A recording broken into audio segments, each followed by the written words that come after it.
Hello, everyone. I agree with Germany. I think this whole conversation about the ceasefire is deadlocked. I don't know what China is thinking about when they're saying they're optimistic. No, there's nothing optimistic in this. Basically, between Trump and Putin, they're trying to rip Ukraine apart and serve it to Putin on a silver platter.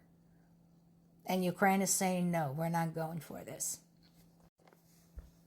Based on what we have seen, based on the course of event going all the way back to October of 2013, I don't think truce is possible. The only way this war can end is with the defeat of one of the countries.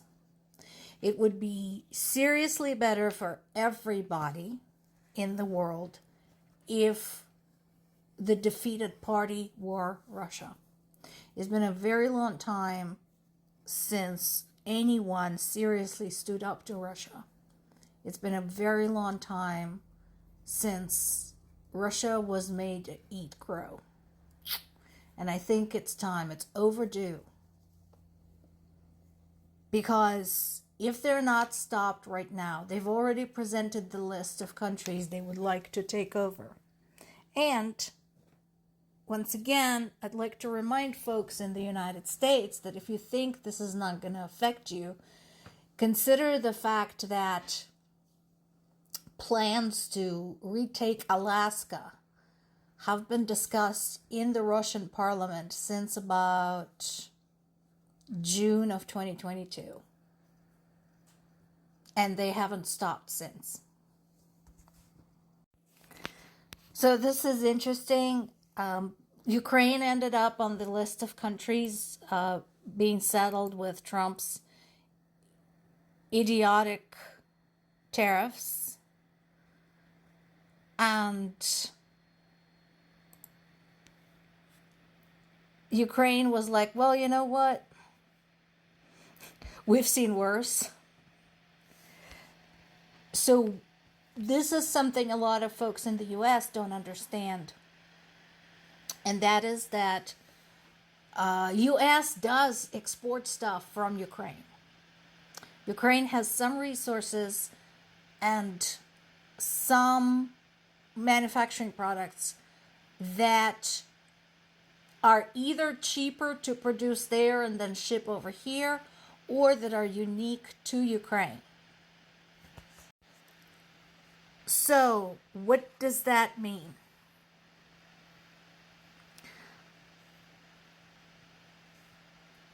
In 2024, Ukraine exported over 170 million worth of stuff to the US. Over a third of that was cast iron, and 120 million of that was in pipes.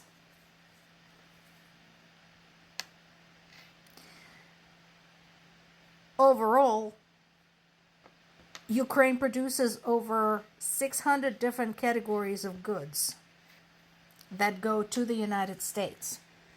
Now, $874 million may not seem like a lot of money, but consider what you're getting. Cast iron, which Ukraine has been making for a very long time. It's gotten really good at it. Some of it produced in my native city of Zaporizhia, comes here as a relatively inexpensive raw material. And it is then refined, reshaped, reprocessed to make into cast iron products, or products that are not entirely cast iron but require cast iron as a base, to be sold here at a tremendous profit. Same with pipes.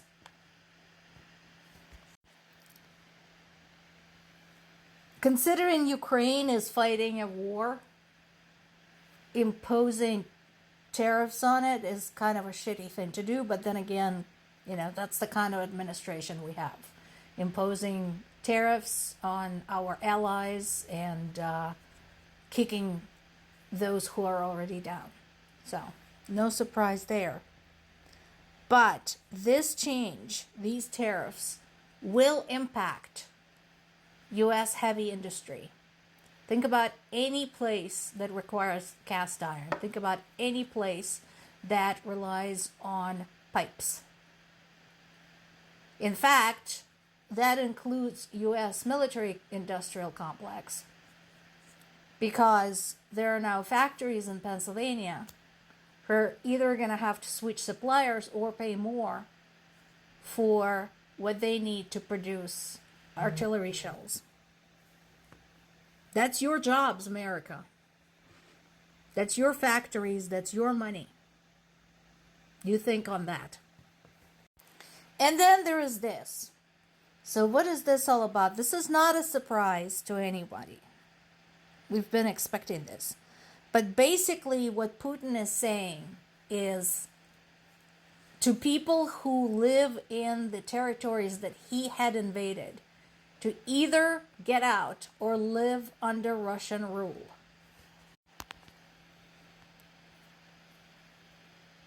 So that should send a signal crystal clear to anyone who had any doubts at all that he has no intention of giving up those territories unless he is forcibly removed from them.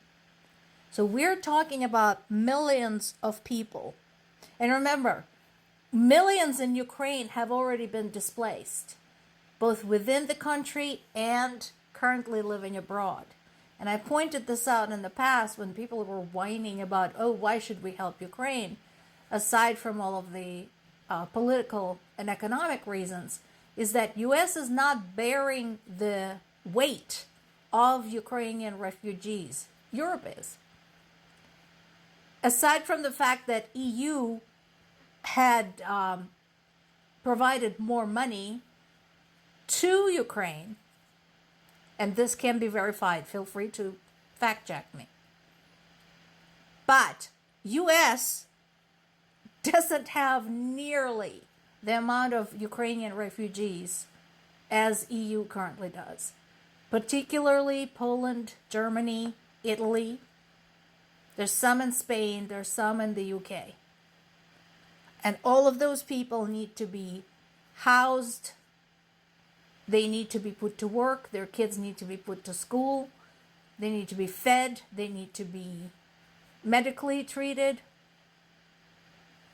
A lot of them probably have severe PTSD after what they had to run from. So, U.S. is not even a part of that. And now, this asshole from Kremlin comes in and says, you have to leave your homes. You have to leave your land, your businesses, your schools. Now, well, before September. Or else, you're going to have to live under our rule. And we all know what Russia does to non-Russian nationals who live in the occupied territories. There is plenty of evidence of that. There is plenty of records. There's plenty of historic examples. You tell me, how is anyone expected to negotiate with this man? He doesn't understand diplomacy. He doesn't understand sanctions. All he understands is a big, heavy fist to the face.